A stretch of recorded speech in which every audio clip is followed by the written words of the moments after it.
Hi hello friends, எல்லாரும் எப்படி இருக்கீங்க? மறுபடியும் உங்களை இந்த வீடியோல சந்திக்கிறதுல ரொம்ப சந்தோஷம். ஸோ இன்னைக்கு வந்து நம்ம வந்து ஒரு முக்கியமான கண்டென்ட்டை பற்றி பேச போகிறோம். ஸோ போன இடையில சொன்ன மாதிரி தான் இந்தியாவில் இருந்து நம்ம வந்து எப்படி கல்ஃப் கண்ட்ரி போகும்போது டிபார்ச்சர் எப்படி இருக்கும், அரைவோடு எப்படி இருக்கும், அந்த ஃப்ளைட் எக்ஸ்பீரியன்ஸை பற்றி நம்ம இந்த வீடியோவில் ஃபுல்லாக பார்க்க போகிறோம். ஸோ வாங்க வீடியோக்குள்ளே போகலாம். வாங்க போலாம். ஸோ வந்து ஃபஸ்ட்டு நம்ம வந்து ஃபாரின் போக போகிறோம், ஃப்ளைட்டில் போக போகிறோம் அப்படின்றப்ப அதோட ஃபீல் குட் வந்து எப்படி இருந்துச்சு, ஸோ அதோட ப்ரிப்பரேஷன் எப்படி இருந்துச்சு? ரொம்ப வந்து எக்ஸைட்மெண்டா இருந்துச்சுன்னு சொல்லலாம். இன்னொரு விஷயம் என்ன அப்படின்னா பயமாவும் இருந்துச்சு. ஏன்னா டக்குன்னு மேல போறோமே அப்படிங்கிறதுனால எப்படி எப்படி எப்படி இருக்கும் அந்த எக்ஸ்பீரியன்ஸ் அப்படிங்கிறது. இன்னொரு விஷயம் என்ன அப்படின்னா மேல இருந்து கீழே எல்லாரையுமே பார்க்கலாம். ஏன்னா சின்ன பிள்ளைகள் நம்ம எல்லாம் கீழே நின்று பார்த்துருப்போம். மேல எப்படா நம்ம வந்து பறப்போம் அப்படிங்கிற மாதிரி அந்த ஒரு எக்ஸைட்மெண்ட், ஒரு ஹாப்பினஸ் இருந்துச்சு எனக்கு வந்து. ஸோ வந்து ப்ரிப்பரேஷன் எப்படி இருந்துச்சு? லக்கேஜ்லாம் ரெடி பண்ணப்போ அந்த மாதிரி ஃபீல் ஆச்சு? லக்கேஜ் எல்லாம் ப்ரிப்பேர் பண்ணும்போது போக போறோம் அப்படிங்கிற மாதிரி ஒரு பெரிய ஆர்வம். ஸோ பயமா இல்லையா? நம்ம அதிகமாக வச்சிருக்கோமோ கம்மியாக வச்சிருக்கோமோ, வெயிட் எதுவும் பார்ப்பாங்களா, ஐயோ அது தூக்கி எடுக்க சொல்லிடுவாங்களா, நிறைய எடுத்து சொல்லி அந்த மாதிரி எதுவும் ஃபீல் இருந்துச்சா? அப்படி வந்து எனக்கு ஒரு பயம் இல்ல. ஏன் அப்படின்னா அவங்க சொன்னதை விடையுமே நான் வெயிட் கொஞ்சம் கம்மியா தான் எடுத்துட்டு போயிருந்தேன். அதனால எனக்கு அந்த பயம் இல்ல. எக்ஸஸா எதுவுமே நான் எடுக்கல. கரெக்டா கம்மியா தான் எடுத்துட்டு போயிருந்தேன். அதிகமா எடுக்கல. ஓகே. இப்போ வந்து வீட்ல இருந்து எல்லாம் கிளம்புறாங்க. ஸோ கிளம்பி போயிட்டாங்க. இப்போ ஏர்போர்ட் போனோம்னா அவங்களுக்கு வந்து ஃபர்ஸ்ட் அவங்க என்ன சொல்லணும்னு நினைக்கிறீங்க? ஏர்போர்ட் போறாங்க அப்படின்னாக்கா பிஃபோர் வந்து இப்போ நீங்க உள்ள வந்து ஃபேமிலி எல்லாம் வந்து கூட்டிட்டு போக முடியாது உங்களால வந்து.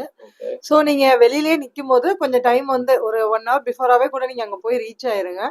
ரீச் ஆயிட்டு கொஞ்ச நேரம் ஃபேமிலி கூட வந்து ஸ்பெண்ட் பண்ணுங்க. நீங்க ஃப்ளைட்டு ஏறுறதுக்கு முன்னாடி ஒரு 3 ஹவர்ஸ் பிஃபோர் நீங்க ஏர்போர்ட்குள்ள போகணும். நான் அதுக்கு ஒரு 1 ஹவர் பிஃபோர் நீங்க வந்து இப்ப வெளியில நின்று, ஏன்னா ஒரு சிலருக்கு வந்து பிள்ளைங்களை பிரிய முடியாது. அம்மா அப்பா, உங்களுடைய ஹஸ்பண்டு, பிரதர்ஸ் இந்த மாதிரிலாம் இருப்பாங்க. ஸோ உங்களுடைய பாசங்களை வந்து நீங்க பொழியறதுக்கு அது ஒரு நல்லது, ஒரு டைமா இருக்கும் ஃபோட்டோ எடுக்கிறதுக்கு எல்லாத்துக்குமே வந்து. ஸோ வந்து இப்போ நிறைய ஃபேமிலி என்ன நினைச்சிருப்பாங்க அப்படின்னா, நம்ம வந்து போயிட்டோம், ஃபோட்டோலாம் எடுத்துட்டோம், பிள்ளை வந்து உள்ள போகும்போது நம்மளும் உள்ள போயிடலாம், ஸோ உள்ள போய் அவங்களோட ஃபோட்டோ எடுக்கலாம்னு நினைப்பாங்க. ஸோ கொஞ்சம் டைம் பண்ணலாம் நினைப்பாங்க. ஸோ அந்த மாதிரி எதுவும் பண்ண முடியாது. பண்ண முடியாது. கொடுக்க விட மாட்டாங்க. எங்கேயுமே இது வரைக்கும் விட்டதுமே இல்லை. இப்போ கோழிக்கூடு, கொச்சின், அதுக்கப்புறமாட்டிக்கு நம்ம திருவன்றம், திருச்சி, எந்த ஏர்போர்ட்லயுமே நாங்க போன வரைக்குமே வந்து என்னுடைய எக்ஸ்பீரியன்ஸ் டிபெண்ட்ல பாத்தீங்க அப்படின்னா எங்கேயுமே விட்டது இல்லை. மேபி வேற எங்கேயாவது விடுறாங்களான்னு சொல்லிட்டு எனக்கு தெரியல. ஸோ மெட்ராஸ்ல அந்த மாதிரி விட மாட்டாங்க. இப்போ வந்து என்ன அப்படின்னா நிறைய பேர் டவுட் இருக்கும். இப்போ வந்து நம்ம உள்ள போகும்போது எப்படி எத்தனை வெரிஃபிகேஷன் இருக்கும், ஃபர்ஸ்ட் நம்ம வந்து என்னெல்லாம் கையில கொண்டு போகணும் அப்படின்னு சொல்லி யோசிப்பாங்க. ஏன்னா நிறைய பேர் நினைப்பாங்க ஆதார் கார்டு, ஒருவேளை இந்தியன் லைசன்ஸ், நம்ம ஐடென்டிஃபை வெரிஃபிகேஷன் பண்றதுக்கு பாஸ்போர்ட்டை தவிர்த்து வேற எதுவும் கொண்டு போகணுமா அப்படின்னு யோசிப்பாங்க. என்னெல்லாம் கொண்டு போகணும்? நீங்க உங்களுடைய பாஸ்போர்ட் எடுத்துட்டு போகணும். அப்புறம் உங்களுடைய மொபைல்ல வந்து டிக்கெட் அனுப்பியிருப்பாங்க இல்லையா, மொபைல் தான் மொபைல்ல வச்சிருப்பீங்க. இல்ல அப்படின்னா நீங்க வந்து ஒரு பிரிண்ட் கூட எடுத்துக்கலாம். இந்த சென்னை ஏர்போர்ட்ல எல்லாம் ரொம்ப இது பண்ணுவாங்க, லைக் ஸ்ட்ரிக்டா வந்து பார்ப்பாங்க, போன்ல இருந்தா நாங்க அக்செப்ட் பண்ண மாட்டோம் அப்படிங்கிற மாதிரி. ஸோ நீங்க இந்த விசா வந்து விசாவையும் கூட நீங்க வந்து எடுத்துக்கலாம். விசாவையும் சேர்த்து எடுத்துக்கிடணும். சவுதியில இருந்து நம்ம ரிட்டர்ன் வரும்போது அதெல்லாம் கேட்க மாட்டாங்க. அப்ராட பொறுத்த வரைக்கும் வந்து போன்ல இருந்தா போதும் போகும்போது. ஆமா, போகும்போதும் சரி வரும்போதும் சரி. சவுதி, கல்ஃப் கண்ட்ரிஸ் பொறுத்த வரைக்கும் இந்தியால வந்து கேக்குறாங்க, பிரிண்ட் தான் கேக்குறாங்க. உங்களுடைய விசா பேப்பர், அதுக்கப்புறம் டிக்கெட் எல்லாமே வந்து நீங்க பிரிண்டா வச்சிருந்தீங்கன்னா உங்களுக்கு செக் பண்றதுக்கு வந்து ஈஸியா இருக்கும். அது போக வந்து ஆதார் கார்டுலாம் தேவையில்லை, லைசன்ஸ்லாம் தேவை கிடையாது. உங்களுடைய பாஸ்போர்ட் எல்லாருமே வந்து பார்த்துருப்பீங்கன்னு சொல்லிட்டு நினைக்கிறேன். ஸோ உங்களுடைய பாஸ்போர்ட் வந்து இம்பார்ட்டன்ட். இது என்னுடைய பாஸ்போர்ட் ஆக்சுவலி வந்து உங்களுடைய பாஸ்போர்ட் வந்து இம்பார்ட்டன்ட். நீங்க போறீங்க அப்படின்னாக்க இதை தான் செக் பண்ணுவாங்க. டிக்கெட் வந்து இதை நான் பின்னாடி சொல்றது எங்க போகும்போது உங்களுக்கு கொடுப்பாங்க அப்படிங்கிறத. பட் உங்களுடைய எலக்ட்ரானிக்கல் பிரிண்ட் இருக்குல்ல, உங்களுக்கு அனுப்பியிருப்பாங்கல்ல புக் பண்ணிட்டோம் அப்படின்னு சொல்லிட்டு, அந்த டிக்கெட் மட்டும் நீங்க பிரிண்ட் எடுத்துட்டு நீங்க கொண்டு போகணும். அந்த வெளியில வந்து சிஎஸ்ஐஎஃப் சொல்லிட்டு இந்த போலீஸ் மாதிரி ட்ரெஸ் போட்டு நிற்பாங்க இல்லையா, அவங்க வந்து உங்களை வந்து செக் பண்ணுவாங்க. செக் பண்ணி நீங்க தானா அப்படிங்கிறத வெரிஃபை பண்ணிட்டு உங்களை வந்து உள்ள வந்து அனுப்புவாங்க உங்களுடைய லக்கேஜோட. அது வரைக்கும் மட்டும்தான் வந்து பேரண்ட்ஸ் எல்லாருமே வந்து அலவுடு. அதுக்கு மேல யாருமே வந்து அலவுடு கிடையாது. அந்த கண்ணாடி ரூம்குள்ள இருந்து தான் நீங்க வந்து பாக்குற மாதிரி இருக்கும். ஓகே. ஃபர்ஸ்ட் வந்து இப்போ வந்து சிஎஸ்எஃப் வந்து நம்ம ஃபர்ஸ்ட் வெரிஃபிகேஷன் பண்ணணும். So central government officer, military's மாதிரி இருப்பாங்க. ஸோ அவங்ககிட்ட நம்ம வந்து பாஸ்போர்ட் எல்லாம் கொடுத்தோன்னே உள்ள என்டர் பண்ணிடுவாங்க. ஸோ உள்ள போன உடனே நீங்க ஃபர்ஸ்ட் எப்படி ஃபீல் பண்ணீங்க, என்ன பண்ணீங்க ஃபர்ஸ்ட்? உள்ள போனோடனே ஒரு பயம் தான் வந்துச்சு. ஐயோ எல்லாரும் விட்டுட்டு போக போறோமே அப்படிங்கிற ஒரு பயம் வந்துச்சு. இப்போ வந்து இப்போ பேரண்ட்ஸ் எல்லாருமே சரி ஓகே எல்லாரும் பிஃபோரா வந்திருப்பாங்க. ஒரு 4 மணி நேரத்துக்கு மேலே பிஃபோரா வந்து எல்லார்ட்டையும் ஃபோட்டோ எல்லாம் எடுத்திருப்பாங்க. ஸோ வந்து இப்போ வந்து என்னன்னா இவங்க வந்து உள்ள போகணும். உள்ள போகும்போது வந்து 4-5 கேட் இருக்கும். ஒரு கேட் மட்டும் இருக்காது. ஸோ அதுல எல்லா கேட்லயுமே ஒரு சிஎஸ் ஆஃபீஸர் இருப்பாங்க. இப்போ இவங்க போகிற கண்ட்ரிக்கு அப்படின்னு சொல்லி இவங்க எப்படி அதை ஃபைண்ட் அவுட் பண்ணி எப்படி எந்த கேட்ல உள்ள போறது, அதுக்கு எதுவும் ஏதாவது டிஸ்பிளே எதுவும் பண்ணிருப்பாங்களா? வெளியில வந்து ஸ்கிரீன் மாதிரி பெரிய ஸ்கிரீன் மாதிரி இருக்கும். அந்த ஸ்கிரீன்ல தான் வந்து நீங்க எந்த ஃபிளைட் அப்படிங்கறத மென்ஷன் பண்ணிருப்பாங்க. அந்த ஃபிளைட்டோட கேட்டுக்குள்ள தான் நீங்க வந்து உள்ள வந்து என்ட்ரி ஆக முடியும். வெளியிலேயே இருக்கும் அது வந்து. அந்த கேட்டுக்கு வெளியே அந்த சிஎஸ்எஃப் ஆஃபீஸருமே இருப்பாங்க. ஓகே. இப்போ வந்து துபாய்க்கும் இண்டிகோ பிளைட் இருக்கும், சவுதிக்கும் இண்டிகோ பிளைட் இருக்கும், ஒரே இண்டிகோ பிளைட் இருக்கும். இவங்க வாட்டில் இண்டிகோ பிளைட் இல்லை எமிரேட்ஸ் பிடிச்சி கரெக்டாக அந்த கேட்டுக்கு போக முடியுமா? இல்லை அப்படின்னா ஒவ்வொரு ஃபிளைட்டுக்கும் அங்கே வேற நம்பர் எதுவும் போட்டிருப்பாங்களா? எந்த கண்ட்ரின்ற மாதிரி டிஸ்பிளேல எப்படி டிஸ்பிளே பண்ணியிருப்பாங்க? ஃபிளைட்டோட நம்பர் கொடுத்துருப்பாங்க. அடுத்து உங்களுக்கு ஃபிளைட்ல நீங்க ஒரு பேப்பர் எடுத்திருக்கீங்களா எலக்ட்ரானிக் பிரிண்ட்ல, அதுல டைமிங் இருக்கும்ல, அதை பார்த்தா நீங்க போக முடியும். ஸோ இந்த வந்து இந்த நம்பரும் அந்த டைமிங் கரெக்டா அதுல வந்து மென்ஷன் பண்ணிருப்பாங்க. country name. Country name So, இதுமே வந்து இருக்கும். அதை பார்த்துட்டு அது என்ன கேட்டு போடுறோம் அந்த நம்பர்ல உள்ள போகணும். ஸோ வந்து இப்போ வந்து ஃபர்ஸ்ட் நம்ம என்னென்ன வெரிஃபிகேஷனுக்கு நம்ம கையில கொண்டு போவோம், என்னென்ன மாதிரி ஐடி ப்ரூஃப் வேணும். இப்போ நம்ம பாஸ்போர்ட் டிக்கெட் நார்மலா விசா கையில இருக்கும். இது போக நிறைய டவுட் இருக்கும். ஒருவேளை இந்தியன் லைசன்ஸ் வேணுமோ இல்லை அப்படின்னா ஒரு ஆதார் கார்டு கொண்டு போகணுமான்ற நிறைய பேர் டவுட் இருக்கு. ஸோ அது எப்படி? பாஸ்போர்ட்டும் உங்களுடைய டிக்கெட் அந்த பிரிண்ட் வச்சிருக்கீங்க இல்லையா, நீங்க உங்களுக்கு ஏஜென்சி உங்களுக்கு அனுப்பியிருப்பாங்க. அந்த பிரிண்ட் பேப்பர் மட்டும்தான் நீங்க எடுத்துட்டு போகிற மாதிரி இருக்கும். பாஸ்போர்ட்டும் இது மட்டும்தான் வேணும், மற்றபடி வேற எதுவும் வேண்டாம். சிஎஸ்எஃப் ஆபீசர் செக் பண்ணுவாங்க வெளியே நின்று, அவங்க வந்து செக் பண்ணிட்டு தான் உள்ள அனுப்புவாங்க. சரி, ஓகே. இப்போ நீங்க ஒன்ஸ் உள்ள போயிட்டீங்க. ஸோ உள்ள போனோடனே வந்து என்ன ஃபர்ஸ்ட் ஃபீல் பண்ணீங்க? ஸோ அடுத்த ப்ராசஸ் என்னன்றது யோசி பண்ணீங்க? பயமா இருந்துச்சு. எல்லாருமே வந்து விட்டுட்டு போக போறோமே, எவ்வளவு தூரத்துல போக போறோமே, திரும்பி எப்ப வருவோமா வரமாட்டோமா அப்படிங்கிற மாதிரி ஒரு பயம் இருந்துச்சு. பயம் தான் முதல்ல இருந்துச்சு. அடுத்து துக்கம் வந்து தொண்டையை அடைக்கும்னு சொல்லுவாங்கல்ல, அந்த மாதிரி எல்லாத்தையும் பார்த்துட்டு விட்டுட்டு போகும்போது நம்மளால பேசவே முடியாது. ரொம்ப ஒரு மாதிரி கவலை வந்து நெஞ்ச முட்டுற மாதிரி இருக்கும். அது எல்லாருக்குமே அந்த ஃபீல் பண்ணிருப்பீங்க, இல்லைன்னா போகும்போது ஃபீல் பண்ணுவீங்க அதை வந்து. அடுத்து வேற என்ன? ஓகே. இப்போ வந்து லக்கேஜை கொண்டு போறோம். ஸோ லக்கேஜ் போன உடனே நிறைய பேர் உள்ள வந்து ரேப் மிஷின் வச்சிருப்பாங்க. ஸோ ரேப் மிஷின் பண்ண உங்க எக்ஸ்பீரியன்ஸ், ஸோ டேரக்டா போய் ரேப் மிஷின் பண்ணீங்களா இல்லை வெயிட் எதுவும் செக் பண்ணிட்டு பண்ணீங்களா? உள்ளே வந்து என்ட்ரன்ஸ்ல ஃபர்ஸ்ட் வெயிங் மிஷின் தான் இருக்கும். வெயிட் செக் பண்ணிட்டு நீங்க போய் ரேப் பண்ணுங்க. ரேப் பண்ணிட்டு வந்து வெயிட் செக் பண்ணீங்கன்னா அப்புறம் வெயிட் அதிகமா இருந்துச்சுன்னா தூக்கி தூர போடுற மாதிரி ஆயிரும் எல்லாத்தையுமே வந்து. ஒரு ரேப் பண்றதுக்கு வந்து 300 ரூபாய். நான் போகும்போது 4 வருஷத்துக்கு முன்னாடி, இப்போ எவ்வளவு வாங்குறாங்கன்னு சொல்லிட்டு தெரியல. அதுக்கப்புறம் போகும்போதெல்லாம் நான் ரேப் பண்ணவே இல்லை. எனவே அது வேஸ்ட், பண்ணணும்னு அவசியமும் இல்லை. நீங்க அப்படி பண்ணணும்னு சொல்லிட்டு எதிர்பார்த்தீங்க அப்படின்னா அந்த ரோலே வந்து மொத்தத்திலே 150 தான் வரும். நீங்க எத்தனை பேக்னாலும் பண்ணிக்கலாம். நீங்க டைரக்டா வாங்கிட்டு வீட்லயே வெயிட் செக் பண்ணிட்டு நீங்க ரேப் பண்ணிருங்க. அதான் உங்களுக்கு சேஃப்டி. ஸோ வந்து மேக்ஸிமம் 1 கிலோ கம்மியாக கொண்டு போகிறது நல்லது. ஏன் அப்படின்னா உங்கள் வீட் மிஷின் அவங்க வீட்டு வெயிட் மிஷின் டிஃப்ரெண்ட் இருக்கலாம். ஸோ அதில் பிரச்சனை ஆயிரும். ஓகே. இப்போ வந்து வீட்டிலே ரேப் பண்ணிட்டாங்களா, அங்கே ரேப் பண்ணிட்டாங்க. ஸோ வந்து அடுத்த கட்டமாக அவங்க வந்து எமிக்ரேஷன் சொல்லுவோம். ஸோ உள்ளே போன உடனே அவங்க எப்படி ஃபைண்ட் அவுட் பண்ணுறது? ஏன்னா நிறைய கவுண்டர் இருக்கும். அந்த கவுண்டர்ல இவங்க கவுண்டர் எப்படி அப்படின்றது அங்கே எதுவும் ஐடென்டிஃபிகேஷன் மாதிரி டிஸ்கவர் பண்ணியிருப்பாங்களா? ஆக்சுவலி என்ன ஃபிளைட் அந்த டைம்ல கிளம்ப போதோ அந்த கவுண்டர் மட்டும் தான் ஃபர்ஸ்ட் ஓபன் பண்ணுவாங்க. எல்லா நிறைய கவுண்டர் இருக்கும். லைனா பாத்தீங்க, இப்ப திருவனந்தபுரம்லாம் பாத்தீங்க, இப்ப கொச்சின்லாம் பாத்தீங்க அப்படின்னா ஒரு 20 கவுண்டர் கிட்ட இருக்கும்னு நினைக்கிறேன் அதுல வந்து. ஆனா அந்த டைம்ல எந்தெந்த ஃபிளைட் போகுதோ அந்தந்த கவுண்டர் மட்டும் தான் ஓப்பன் பண்ணும். அதே மாதிரி ஒரு டிவி ஒன்று டிஸ்பிளே ஆகும். அதுல உங்களுடைய ஃபிளைட் நம்பர் ஓடும். அந்த ஃபிளைட் நம்பர், அந்த ஃபிளைட்டோட பேரு, அதுக்கப்புறம் எந்த ஊருக்கு போகுதுங்கிறது எல்லாம் கரெக்டா ஓடிட்டே இருக்கும்.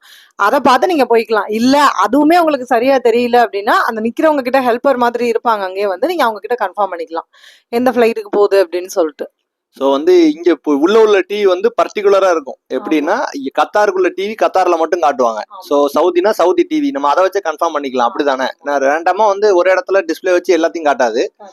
என்னென்ன கவுண்டர் இருக்கோ அந்த கவுண்டர் மேல டிவி இருக்கும். அந்த டிவில நம்ம போற கண்ட்ரிக்குரியதும் ஃபிளைட் நம்பர், டைம் அதில் போட்டிருப்பாங்க. ஸோ அதை நம்ம பார்த்து போய்க்கலாம். ஸோ இமிகிரேஷன் அப்படின்னா என்ன? இமிகிரேஷன் அப்படிங்கிறது வந்து உங்களுடைய வெயிட்டை வந்து செக் பண்ணுவாங்க. செக் பண்ணிட்டு உங்களுடைய பாஸ்போர்ட் செக் பண்ணுவாங்க. நம்ம வெயிட்ல நம்மள யாரு பாப்பாங்களா எப்படி, இல்ல லக்கேஜ பாப்பாங்களா? லக்கேஜ் வெயிட்டை வந்து செக் பண்ணுவாங்க. லக்கேஜ் செக் பண்ணிட்டு ஒரு ஸ்டிக்கர் மாதிரி ஒன்று வந்து கொடுப்பாங்க. பாத்தீங்க அப்படின்னாக்கா இந்த மாதிரி ஒரு டிக்கெட் ஒன்று கொடுப்பாங்க. டிக்கெட் வந்து அந்த அளவுக்கு இதுல வந்து கிளியரா தெரியுமான்னு சொல்லிட்டு தெரியல, பாருங்க. உங்களுடைய அந்த சீட் நம்பரு எல்லாமே வந்து அதில் மென்ஷன் ஆயிருக்கும். இதை நான் ஃபோட்டோ எடுத்து உங்களுக்கு நான் அதில் அப்லோட் பண்ணுறேன் கடைசியாக, வீடியோட கடைசி. இது வந்து லக்கேஜுக்கு எத்தனை சீட்டு, எத்தனை லக்கேஜ் கொடுத்துருக்கீங்க அப்படிங்கிறது மாதிரி இதில் கொடுத்துருப்பாங்க. இதான் வந்து டிக்கெட் உங்களுக்கு வந்து. ஓகே, இந்த டிக்கெட்டு, இந்த பாஸ்போர்ட் நம்மகிட்ட தான் இருக்கும். பட் வெரிஃபை பண்ணுறதுக்காக அவங்க வாங்கிட்டு பாஸ்போர்ட் நம்பர் போட்டு உங்களுக்கு டிக்கெட் கொடுத்துட்டு டிக்கெட்டில் எத்தனை சீட்டுங்கிறத மென்ஷன் பண்ணி உங்களுக்கு வந்து கொடுப்பாங்க. லக்கேஜில் வந்து ஒரு ஸ்டிக்கர் வந்து ஃபிக்ஸ் பண்ணுவாங்க. நம்ம லக்கேஜ் தான் அப்படின்றதுக்கு. ஸோ முக்கியமாக எமிக்ரேஷன் அப்படின்றது என்ன அப்படின்னா நம்ம தான் அப்படின்றது ஒரு ஐடென்டிஃபிகேஷன். நம்ம கொண்டு போகிற லக்கேஜ் நம்ம லக்கேஜ் தான் அப்படின்றதுக்கு ஒரு பாஸ்போர்ட்டோட சேர்த்து ஒரு ஸ்டிக்கரை வந்து நம்ம லக்கேஜ்ல எல்லாம் ஒட்டிடுவாங்க. அது போக நம்மகிட்டையும் கொடுத்துருவாங்க. சப்போஸ் உங்களுடைய லக்கேஜ் மிஸ் ஆயிருச்சு அப்படின்னா இந்த நம்பர் வச்சு நீங்க வந்து செக் பண்ணிக்கலாம். அது போக நம்ம வந்து என்ன ஃப்ளைட்ல எந்த சீட்ல உட்காரணும் அப்படின்ற ஒரு சீட் நம்பர், அந்த நம்பர் வந்து நமக்கு அங்கதான் கொடுத்துருப்பாங்க. ஒரு சில ஃப்ளைட்ல வந்து ஆல்ரெடி சீட்டாவே புக் பண்ணி அதுல நம்பர் கொடுத்துருப்பாங்க. ஸோ வந்து அதுல நம்ம வந்து கன்ஃபியூஸ் ஆயிட வேண்டாம். இப்போ இண்டியோ ஃப்ளைட்டை பொறுத்த வரைக்கும் நிறைய மேக்ஸிமம் பார்த்தீங்க அப்படின்னா இண்டியோ தான் போடுறாங்க. அங்க வந்து நமக்கு போன பிறகு தான் சீட்டு கொடுப்பாங்க. ஸோ ஓகேங்களா, இப்போ வந்து எமிக்ரேஷன் முடிச்சிட்டீங்க. ஸோ அடுத்து என்ன பண்ணணும் அப்படின்றது எடுத்து எங்க போறாங்க டேரக்டா? லக்கேஜ் நம்ம கொடுத்துட்டோம். பெரிய ட்ராலி இந்த மாதிரி வச்சிருந்தீங்கன்னா பெரிய பேக் எல்லாத்தையும் உங்ககிட்ட கொடுத்துட்டு ஹேண்ட் லக்கேஜ் மட்டும் நீங்க வச்சுப்பீங்க அதை வந்து. ஸோ வச்சுட்டு என்ன செய்வீங்க அப்படின்னாக்கா அடுத்து வந்து பாஸ்போர்ட் வெரிஃபை பண்ணுவாங்க. ஸோ வந்து இப்போ நிறைய பேர் என்னென்ன யோசிப்பாங்கன்னா, இப்போ பாஸ்போர்ட் ஒன்ஸ் வெரிஃபிகேஷன் பண்ணியாச்சுன்னா இப்போ வந்து இது வந்து ஃப்ரீடம் இடம் பிளேஸ் கரெக்ட் தானே? இங்க இருந்து இப்போ நம்ம அம்மா அப்பாவை பார்த்துக்கலாம், டாட்டா சொல்லிக்கலாம், பாய் சொல்லிக்கலாம். ஒன்ஸ் நம்ம பாஸ்போர்ட் வெரிஃபிகேஷன் போயிட்டோம் அப்படின்னா நம்ம ரிட்டர்ன் வந்து உங்களை பார்க்க முடியுமா? நாங்க வந்தோம். ஆனா வந்தீங்க. பாஸ்போர்ட் வெரிஃபை பண்ணிட்டு திரும்ப வந்து உள்ள போகாம அப்படியே வெளியே வந்துட்டு இமிகிரேஷன் கொச்சின் ஏர்போர்ட்ல வந்து ரொம்ப பெருசு இல்லையா, பார்க்க முடியும் ஓரளவுக்கு, வந்து கண்ணாடியா இருக்கிறதுனால பார்த்துருப்பீங்களே. பார்க்கலாம். நாங்க எல்லாருமே வந்து பார்த்தோம், டாட்டா போட்டோம் கொஞ்ச நேரம் நின்றுட்டு. ஏன்னா நமக்கு ஃபிளைட்டுக்கு ரொம்ப நேரம் இருந்துச்சு, 1.5 hours கிட்ட இருந்ததுனால வந்து வெரிஃபை பண்ணிட்டு அப்படி கூட சுத்தி வந்து நின்றுட்டு பார்த்துட்டு இருந்தோம். பட் வரக்கூடாதுதான் அப்படி வந்து. பெரிய ஏர்போர்ட் கொச்சின்னா பார்க்க முடியும், ஏன்னா கண்ணாடியா தான் இருக்கும் ஃபுல்லாவே, வந்து பார்க்கலாம். சென்னையில எல்லாம் பார்க்க முடியாது. நீங்க பண்ணிட்டீங்க அப்படின்னா உள்ள போயிருவீங்க, பார்க்க முடியாது அதுல இருந்து. ஓகே, இப்போ வந்து இவங்க அடுத்தபடியாக பாஸ்போர்ட் வெரிஃபிகேஷன் போறாங்கன்னா அங்க வந்து என்னென்ன மாதிரி வெரிஃபிகேஷன் இருக்கும்? உங்களுடைய ஃபேஸ் பார்ப்பாங்க, ஃபேஸ் ஐடி ஃபுல்லாவே வந்து செக் பண்ணுவாங்க. உங்களுடைய ஃபிங்கர் பிரிண்ட் வந்து வைக்க சொல்லுவாங்க, நீங்க தானா அப்படிங்கிறத வந்து கன்ஃபார்ம் பண்றதுக்காக. கன்ஃபார்ம் பண்ணிட்டாங்க அப்படின்னா ஒரு சீல் அடிப்பாங்க உங்களுடைய பாஸ்போர்ட்ல, நீங்க போக போறீங்க அப்படிங்கிறதுக்கு சீல் அடிச்சு உங்களை வந்து உள்ள அனுப்பிடுவாங்க. அவ்வளவுதான். ஓகே, இப்போ எல்லா ஒர்க்கும் முடிஞ்சிட்டு இவங்க வந்து இப்போ இவங்க அடுத்த டேரக்டா வந்து எங்க போகணும்? அதுக்கு எதுவும் நமக்கு வந்து கிளியரன்ஸ் கொடுப்பாங்களா, கைடு பண்ணிருப்பாங்களா, எப்படி பண்றது, எப்படி போய் சேர்றது? ஃபர்ஸ்ட் டைம் நீங்க போறீங்க அப்படின்னா எதுவுமே சொல்ல மாட்டாங்க, உங்களுக்கு தெரியாது. பட் உங்களுடைய டிக்கெட் பாத்தீங்க அப்படின்னா கேட் நம்பர்னு சொல்லிட்டு ஒண்ணு இருக்கும். ஏன்னா இந்த கேட் நம்பர்ல தான் இந்த ஃபிளைட் வரும் அப்படின்னு சொல்லிட்டு. ஆஹ் அப்போ இருக்கா அதுல? இதுலயும் இருக்கு, இதான் இருக்குல்ல 47A. வந்து 47A இந்த இதுல வந்து இது வந்து கேட் நம்பர். நம்ம வந்து பாஸ்போர்ட் வெரிஃபிகேஷன் முடிச்சதுக்கு அப்புறம் டைரக்டா இப்ப நம்ம உள்ள போக மாட்டோம். இதுக்கு அப்புறம் ஒரு சின்ன வெரிஃபிகேஷன் இருக்கு. ஸோ வந்து என்ன வெரிஃபிகேஷன் பண்ணுவாங்க? நம்ம பேக்கு, நம்ம பெல்ட் அப்படின்னு சொல்லி வெரிஃபிகேஷன் பண்ணுவாங்களா, அது எந்த மாதிரி இருக்கும்? இந்த கேட் நம்பருக்கு போயிட்டீங்க அப்படின்னாக்கா முன்னாலேயே போறதுக்கு முன்னாடி என்ன பாஸ்போர்ட்டை ஒன்ஸ் வெரிஃபிகேஷன் முடிச்ச உடனே நம்ம ஹேண்ட் லக்கேஜை மட்டும் கொண்டு போவோம். ஆமா, ஹேண்ட் லக்கேஜ் வெயிட் செக் பண்ணுவாங்க. ஹேண்ட் லக்கேஜை மட்டும் வெயிட் செக் பண்ணி இது கரெக்டா தான் இருக்குதா அப்படிங்கறத மட்டும் ஆமா, அந்த இதுலதான் வந்து பாஸ்போர்ட் வெரிஃபிகேஷன் தான் உங்களுடைய வாட்ச் எல்லாம் ரிமூவ் பண்ணி வைக்கணும். அடுத்து வந்து உங்களை ஃபுல்லாவே செக் பண்ணுவாங்க, பாடி செக் பண்ணுவாங்க, நீங்க ஏதாவது எடுத்துட்டு போயிருக்கீங்களா, வெப்பன் இது இருக்கா அப்படிங்கறத பாக்குறதுக்காக. அடுத்து அந்த ஸ்கேனிங் மிஷின் மாதிரி இருக்கும், அதுல வந்து இந்த ஊறுகாய், கத்தி இதெல்லாம் கூட எடுத்துட்டு வந்திருந்தாங்க. அப்படிலாம் எடுத்துட்டு போக கூடாது, அது எல்லாமே வந்து உங்களுடைய பெரிய ட்ராலிக்குள்ளதான் வைக்கணும், சரிங்களா? அதனால இந்த ஹேண்ட் லக்கேஜ்குள்ள அந்த மாதிரி கொட்டுற ஐட்டம்ஸ் எல்லாம் எதுவுமே எடுத்துட்டு போயிடாதீங்க. இதெல்லாம் பார்ப்பாங்க, கண்ணாடியாவே தெரியும் என்னென்ன உள்ள வச்சிருக்கீங்க அப்படிங்கிறது. அதெல்லாம் செக் பண்ணி அந்த பேக் வந்து உள்ள போகும். வாட்ச், அப்புறம் வேற என்னது, உங்க தலையில உள்ள அக்சசரிஸ் எல்லாமே அதுல போயிடும். ஓகே, இப்ப முக்கியமா இன்னொரு விஷயம் என்ன அப்படின்னா, நிறைய பேர் வந்து பவர் பேங்க் வாங்கிட்டு போகணும்னு நினைப்பீங்க. ஸோ பவர் பேங்க் கொண்டு போறீங்க அப்படின்னா மேக்ஸிமம் லக்கேஜ் ட்ராலி பேக் இல்லைன்னா பாக்ஸ் வச்சிருப்பீங்களா, அதுல பேக் பண்ணி அனுப்பிடுங்க. ஹேண்ட் லக்கேஜ்ல கொண்டு போயிடாதீங்க. அதுல என்ன ஒரு விஷயம் இருக்கு அப்படின்னா, சார்ஜர் போட்டதை வந்து அதுக்குள்ள வைக்க கூடாது. சார்ஜர் போடாம தான் நீங்க வந்து அந்த பெரிய லக்கேஜ்குள்ள வைக்கணும். சார்ஜர் போட்டு வச்சுட்டீங்க அப்படின்னா அந்த எலக்ட்ரானிக் வந்து சவுண்ட் விடும். ஏன்னா நான் பண்ண தப்பு, இங்க இருந்து போகும்போது சார்ஜர் போட்டு அந்த பெரிய லக்கேஜ்குள்ள வச்சுட்டேன். என்னை திரும்ப கூப்பிட்டுறாங்க, ஏர்போர்ட்ல இருந்து அலௌன்ஸ் பண்றாங்க, ஜெனிஃபர் செல்வராணி, ஹென்ரி சாம்வேல் அப்படின்னு சொல்லிட்டு. கீழே போய் அந்த லக்கேஜ், அந்த திங்ஸ் எல்லாம் போகும் இல்லையா, அங்க போய் ஒரு கிரவுண்ட் ஃப்ளோர் பேஸ்மெண்ட் கூட்டிட்டு போய் என்னை செக் பண்ணி அப்புறம் எழுதி வாங்கி அதை என்கிட்ட கொடுத்தாங்க. ஆக்சுவலி அது கொடுக்கவே மாட்டாங்களாம். ஒரு டைம் நீங்க தப்பு பண்ணிட்டீங்க, அதனால எடுத்துட்டு போயிருங்க, நெக்ஸ்ட் டைம் அப்படி பண்ணக்கூடாது அப்படின்னாங்க. சார்ஜர் போடாத வேணா நீங்க அப்படியே புதுசா வந்து உள்ள வச்சுக்கணும். சார்ஜர் போட்டு இருந்துச்சு அப்படின்னா உங்களுடைய ஹேண்ட் லக்கேஜ்லயே வச்சுக்கோங்க அதை வந்து. ஓகேங்களா? ஸோ அது ரொம்ப முக்கியம். அதுவும் நைஃபு, கொஞ்சம் டேப்லெட்ஸ்லாம் வந்து லிமிட்டா வச்சுக்கணும். அதிகமா டேப்லெட்ஸ் கொண்டு போயிடக்கூடாது. ஸோ அது ஒரு பிரச்சனை இருக்கு. இதெல்லாம் வந்து முக்கியமான ஒரு அவேர்னஸ் நமக்கு. ஏன்னா இது மாதிரி நிறைய பேர் ஃபால்ட் பண்ணியிருக்கிறாங்க. அது மாதிரி சின்ன சின்ன ஊக்கு, கத்தி, பிளேடு இந்த மாதிரிலாம் இருக்கு அப்படின்னா இதெல்லாம் நீங்க பக்காவா பேக் பண்ணி ஒரு ஐட்டம் தான் வச்சிருக்கணும். நம்பர்ஸ் அதிகமா வச்சிடக்கூடாது. ஸோ அதையும் லக்கேஜுக்குள்ள தான் நீங்க வைக்கணும். ஓகேங்களா? ஹேண்ட் லக்கேஜ்ல வச்சிருக்க கூடாது. தீப்பெட்டி, மேட்ச் பாக்ஸ், லைட்டர் இந்த மாதிரி எந்த பொருளையும் கொண்டு போயிடாது. ஸோ பிடிச்சாங்க அப்படின்னா சின்னதாக ஒரு சின்ன வயலன்ஸ் பண்ற மாதிரி இருக்குன்னு சொல்லிட்டு அதை வந்து பிடிங்கிருவாங்க. ஒரு நேரத்தில் நம்மளை வார்ன் பண்ணுவாங்க. ஓகேங்களா? சரி, ஓகே. இப்போ வந்து இந்த வெரிஃபிகேஷன் முடிஞ்சிட்டு இதுக்கு அப்புறம் நம்ம எப்படி போறதுங்க? இது முடிச்சிட்டோம் இல்லையா, அங்க சாக்லேட் இந்த கடைகள்லாம் இருக்கும், வேணும் அப்படின்னா வாங்கிக்கோங்க. வாங்கிட்டு அப்புறமேட்டுக்கு அந்த கேட் நம்பர் மாதிரி போட்டிருப்பாங்க. அந்த கேட் நம்பர்ல போய் நீங்க வந்து உட்காந்துக்கிட வேண்டியதான். உட்காந்துட்டீங்க அப்படின்னாக்கா அவங்க அடுத்து உங்களை செக் பண்ணுவாங்க. ஏர்போர்ட்டுக்கு அந்த இதுக்குள்ள ஃப்ளைட்டுக்குள்ள போறதுக்கு முன்னாடி அவங்க ஜஸ்ட் உங்களுடைய பேரு, உங்களுடைய பாஸ்போர்ட் நம்பர் நீங்க தானா அப்படிங்கறத செக் பண்ணிட்டு உங்களை உள்ள அனுப்பிடுவாங்க. அவ்வளவுதான். ஓகே. இப்போ வந்து என்ன அப்படின்னா, இந்த எல்லா ஒர்க்கும் முடிஞ்ச பிறகும், இப்போ பார்த்தீங்கன்னா, நீங்க கம்ப்ளீட்டா நீங்க ஃப்ளைட் ஏறுற வரைக்கும் உங்களுடைய முக்கியமான ஒரு ஒர்க் என்ன அப்படின்னா, நாங்க தவறாம நம்பர்ஸ நீங்க பார்க்கணும். ஆமா. உங்களுக்கு குடுத்துருக்க கேட் நம்பர மறந்துடக்கூடாது. டிக்கெட்ல பார்த்துக்கோங்க. கேட் நம்பர பார்த்து தான் நீங்க போகணும். ஒரு நம்பர் தப்பா போயிட்டீங்கன்னா, நானுமே வந்து தப்பு பண்ணேன். ஓடுன மாரி ஆயிரும். ஏன்னா நீங்க மாறி போய் உட்காந்துட்டீங்கன்னா, சப்போஸ் டக்குன்னு உங்களுக்கு திடீர்னு வந்துரும். டயத்த பார்த்தா ஓப்பன் பண்ணி நினைச்சிட்டு இருப்பீங்க.